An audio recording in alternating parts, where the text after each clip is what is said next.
êtes désormais vous êtes élu local de la ville de Mitry Mory. Parlez-nous un peu de votre engagement territorial et les élections au conseil municipal. Très bien. Merci de l'occasion que vous me donnez de m'exprimer sur ce sujet. Alors, en effet, je suis élu municipal. Mais avant de cela, concernant le parcours, il faut dire que c'est un parcours d'intégration qui est réussi et donc qui vient être couronné avec un engagement au niveau de la municipalité, donc de la gestion locale. Alors les élections en elles-mêmes, elles se sont très bien passées. Il faut dire que tout le long de ma vie, j'ai toujours voulu être un acteur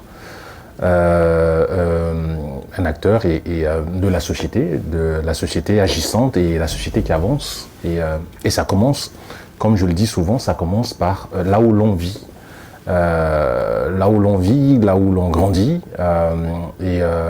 et c'est là qu'on peut commencer à faire les premières transformations du monde que nous voulons voir demain.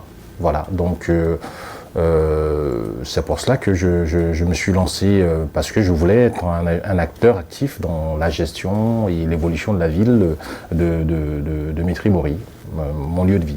Vous êtes un élu local français ayant des origines attachées, assumées dans plusieurs pays d'Afrique. Quels sont-ils? Alors, mes parents sont originaires de Côte d'Ivoire, donc je suis originaire de ce pays où j'ai passé ma plus tendre enfance, parce que je suis arrivé en France à l'âge de 14-15 ans, voilà, et puis et ensuite j'ai fait mon cursus scolaire dans les lycées, ensuite j'ai étudié du droit également. Donc, ce qui concerne ces pays d'où nous venons, on est certes français. On voudrait aussi que demain, ces pays puissent avoir des liens qui soient un peu plus renforcés avec la France, qui reste quand même qui fut autrefois le pays de tutelle. Voilà.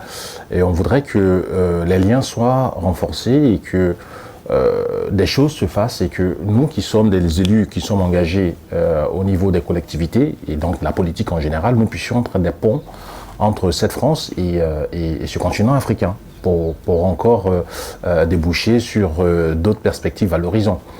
Alors, certainement, il y a sans doute beaucoup de choses à faire. On aura l'occasion au fil du temps d'énumérer tout ce qu'il y a à faire, mais d'ores et déjà, et pour être dans le factuel, lors du dernier conseil municipal, je n'ai pas hésité à interpeller Madame le maire de ma municipalité sur la question concernant, dans le cadre du jumelage, sur des fonds alloués à une association qui opérait localement dans la ville de Lumbila pour de la pompe hydraulique. Alors, j'ai dit à Madame le maire qu'il serait bien peut-être de revoir un peu ce jumelage et qu'il soit orienté plus vers la coopération, donc l'accompagnement, du tutorat si nécessaire, pour que en fait, cette localité qui en fait se trouve entre deux aéroports puisse avoir tous les outils de développement nécessaires et que cette localité puisse elle-même doper sa propre assiette fiscale. Et c'est cette assiette fiscale qui pourrait permettre en fait de pouvoir faire des projets de développement localement plutôt que d'attendre que des enveloppes leur parviennent d'ici. Voilà. Et donc c'est cette façon de reprofiler la relation entre donc la France, l'Occident et l'Afrique que je voudrais voir s'améliorer. C'est aussi le sens de mon engagement en tant qu'élu. Que comptez-vous faire pour aider à la revitalisation des localités là-bas au niveau de l'Afrique? Est-ce que c'est possible? Oui, c'est possible. Déjà, vouloir, c'est pouvoir. Ouais. Alors, que peut-on faire pour pouvoir revitaliser les localités? Alors, regardez un peu, situons-nous aujourd'hui dans l'histoire de l'Afrique. On voit qu'il y a une très grande vague de migration, des gens qui partent. Alors, je prends pour la Côte d'Ivoire, qui est mon pays d'origine, le point de départ qu'on appelle la ville de Daloa, d'où partent beaucoup d'Ivoiriens et ceux qui viennent de la sous-région. Et ensuite, ils ont un chemin qui suivent, qui les mène jusqu'à Libye et aux portes de la Méditerranée, avec tout ce que ça comporte comme risque, avec tous ces milliers, ces décès par milliers, avant de pouvoir atteindre les terres d'Europe, qui Voilà, et je pense que ce que nous pourrions apporter, c'est peut-être de redéfinir en fait cette façon de travailler, cette coopération, de sorte que les localités puissent avoir elles-mêmes les moyens de retenir en fait les forces vives de l'Afrique et qui vont en réalité travailler à son propre épanouissement. Voilà, et donc ça va être des actions concrètes pour lesquelles je pense que dans le cadre d'actions concertées avec les élus de France originaires de ces pays, on puisse définir ensemble des actions pour pouvoir réellement aider le continent à avancer. Et je crois que c'est possible. On parle de plus en plus de modèles, de termes, de réussite, d'engagement pour inspirer les jeunes, les petits Français des territoires. Vous sentez en vocation? Oui, enfin, il faut dire aussi que l'exemple est contagieuse. Alors, ce n'est pas anodin que des jeunes comme nous, des personnes qui sont d'origine étrangère, ayant grandi en France, décident de se lancer dans la politique et mènent des actions municipales.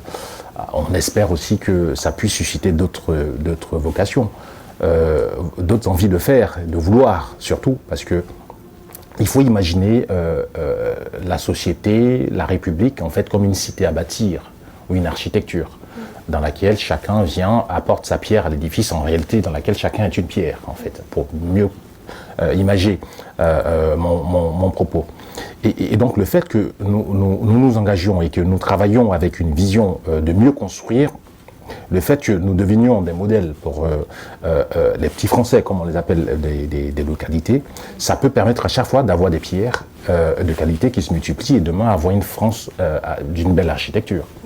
C'est comme ça que nous envisageons les choses. Oui, effectivement, l'exemple est contagieux, on espère, oui, qu'il y aura de plus en plus ça va susciter de plus en plus d'ambition et voilà. De plus en plus de Français venant de pays tiers ou des parents d'étrangers, on peut dire, sont élus au Parlement ou à l'Assemblée locale. Quel est leur message puisque vous en êtes? Je trouve déjà que c'est une très bonne chose. Et j'espère que ça va continuer d'évoluer dans ce sens et comme on le disait tantôt, il va y avoir de plus en plus de vocations. Parce qu'en réalité, on devient acteur sur une terre qui nous accueille. Le message qui peut être passé, c'est le message du parcours de l'intégration réussi. Il y va en fait de la vitalité de ce pays et il y va de sa marche harmonieuse. Parce que si nous marchons tous dans la même direction, dans un modèle d'intégration réussi, la France ne pourra que s'en porter mieux. Et d'ailleurs, ça ferait de nous des citoyens d'une qualité qui permettrait en fait d'aider un peu plus le continent et des villes, des localités dont nous venons. Quel est le message de vos pairs et pour le gouvernement français? Alors, le message est très simple. Nous sommes là, nous sommes français, nous avons vocation à rester et avancer avec ce pays. Donc, c'est de plus en plus d'espace dans le jeu politique et de continuer, enfin, de nous faire encore plus confiance et de croire en nous. Parce que nous avons vraiment la volonté de faire. Parce que nous sommes aussi la France de demain. Aujourd'hui, certes, mais aussi de demain. Parce qu'on fait des enfants. Et donc, c'est de pouvoir travailler de concert et qu'on puisse travailler sur les mots qui minent la société et pour faire en sorte que l'intégration soit réussie. Parce que la réussite de l'intégration, ça y va de la stabilité et de l'évolution de ce pays et puis donc des partenariats réussis entre donc la France et puis les continents, enfin les pays africains. Jumelage Partenariat, en fait, c'est un portail d'actualité dédié aux acteurs locaux, les acteurs comme vous. Quel est votre dernier mot? Le dernier mot, j'espère que ce ne sera pas le dernier et que j'aurai toujours l'occasion de m'exprimer par le canal de Jumelage et Partenariat. Ce que je peux dire, c'est de dire à tous mes pairs de comprendre qu'il y a une opportunité qui leur est offerte de pouvoir s'exprimer. ce n'est pas, je ne vois pas tant les choses en termes de mise en lumière, mais vraiment d'une réelle opportunité pour échanger sur leur expérience et sur pourquoi ils se sont engagés et ce qu'ils comptent pouvoir apporter à partir de leur expérience dans les territoires, ce qu'ils comptent pouvoir apporter réellement à la France et au-delà de la France, aux pays d'origine de l'Afrique, parce que l'objectif reste de pouvoir construire un pont qui soit solide, un pont générationnel entre la diaspora et puis la jeunesse africaine. Merci, M. Gallet, Je vous en prie. d'être venu sur place à nos locaux. Merci. On vous remercie. Merci et à très vite. Merci à vous de nous avoir donné l'occasion de nous exprimer. Merci. Merci.